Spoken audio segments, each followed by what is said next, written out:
How do we directly experience our reality on a day-to-day basis? There have been times in my life where I've been a little obsessed with that idea. The classic one I think that a lot of people have is my blue the same as your blue? Is my green the same as your green? And never really being able to grasp or to ever really know that. I want to have fun with that. I want to have fun with how different could it potentially be for someone who is not deemed by society as normal.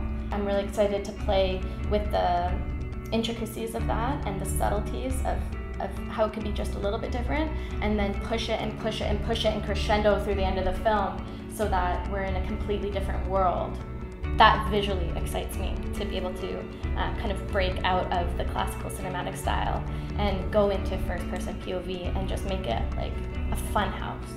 I don't want to take it too seriously of this is what I think crazy people see. It's more of a way to have fun cinematically in telling a story from a perspective where anything is possible.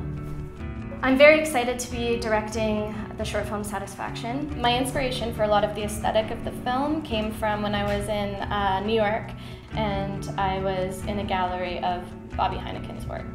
And the aesthetic of his work, immediately, I felt like I was walking through our hero's brain and through her perspective, and it is actually what inspired me to film from a first-person perspective, because I felt like I was stepping into what she might be experiencing going through the asylum. There was a lot about the female form, which is a very big motif for her and how she sees other females.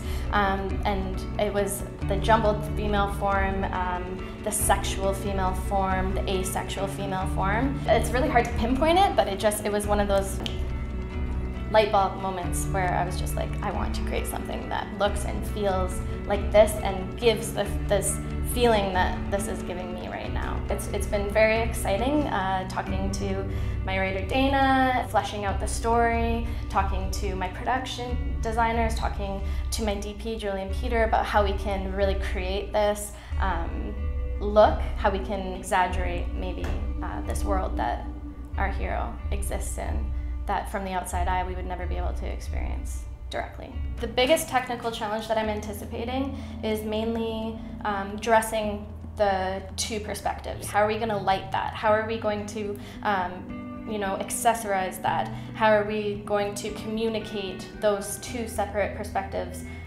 from two different cinematic styles? Just having all of the resources that we need to be able to accomplish that in a way that is effective is an exciting challenge. I'm very excited to direct Satisfaction. I can't wait for you all to see it, and I'm so excited to finally get on set and start telling this story.